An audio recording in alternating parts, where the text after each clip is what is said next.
آج ہمیں قرآن سے دوری ہونی چاہیے، قرآن سے پیار کوئی نہیں۔ اور لوگوں تم کو بتاتا چلوں، اپنے دلوں کو کھول کر بیٹھو، اپنے کانوں کو کھول کر سنو۔ ارشاد فرما محبوب کریم صلی اللہ علیہ وسلم نے، قیامت کے قریب حالات اتنے بدتر ہو جائیں گے، حالات اتنے بگڑ جائیں گے، سڑکوں سے گزرتے ہوئے، گلیوں سے گزرتے ہوئے، بازاروں سے گزرتے ہوئے، محلوں سے گزرتے ہوئے، قبرستانوں سے گزرتے ہوئے، میت کو قبر میں اتارتے ہوئے کانوں میں کنجریوں کی آواز آ رہی ہوگی، گانوں کی آواز آ رہی ہوگی۔ آج کیا کچھ نہیں ہو رہا، آج ایسی کوئی جیب نہیں، ایسی کوئی گلی نہیں، ہر جیب کے اندر جب موبائل رکھا ہوا ہے، ہم دیکھتے بعض مرتبہ نماز کھڑی ہو جاتی ہے، جماعت ہو رہی ہوتی ہے، ادھر امام تکبیر تحریمہ کہہ دیتا ہے تو موبائلوں کی گھنٹیاں بجنے شروع ہو جاتی ہیں، طرح طرح کے گانے لگے ہوئے ہیں۔ افسوس، نماز پڑھ رہے ہیں مگر ساتھ میں گانوں کی آواز بھی آ رہی ہے۔ اور حد تو تب ہو گئی کہ مسجدوں کے قریب میں بہت سے ایسے گھر ہوتے ہیں، جب مؤذن پکارتا ہے، اذان دیتا ہے، اللہ اکبر کہتا ہے، تو ان لوگوں کے گھروں سے گانے کی آواز آ رہی ہے۔ نمازی نماز پڑھ رہے ہوتے ہیں، نمازیوں کا نماز کے اندر یہ عالم ہوتا ہے، ان کی نماز کا سکون ختم ہو جاتا ہے، خشوع ختم ہو جاتا ہے، خضوع ختم ہو جاتا ہے۔ لوگوں ذرا دل پر ہاتھ رکھ کر ارشاد فرما محبوب کریم صلی اللہ علیہ وسلم نے، جب کوئی بندہ قرآن کا پڑھتا ہے، قرآن کریم کی تلاوت کرتا ہے، اللہ رب العالمین سے باتیں کر رہا ہوتا ہے، کلام کر رہا ہوتا ہے۔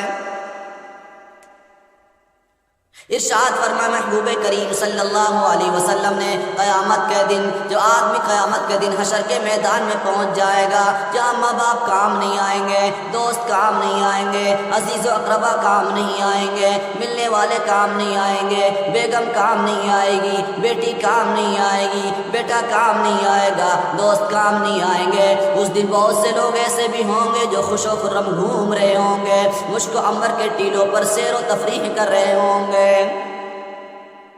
لوگ ایک دوسرے سے پوچھیں گے کون لوگ ہیں، جواب ملے گا یہ وہ لوگ ہیں، دنیا سے آ رہے تھے، ان کی موت کا وقت قریب تھا، ان کے منہ سے کلام اللہ شریف کی تلاوت جاری تھی، ادھر آخری وقت تھا، ادھر قرآن کریم کی تلاوت کرتے ہوئے دنیا سے تشریف لے گئے۔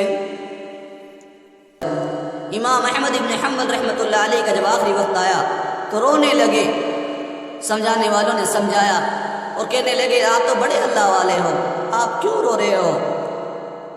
کیا موت کے وقت سے رو رہے ہو، موت کی گھڑی سے رو رہے ہو، موت کے ڈر سے رو رہے ہو؟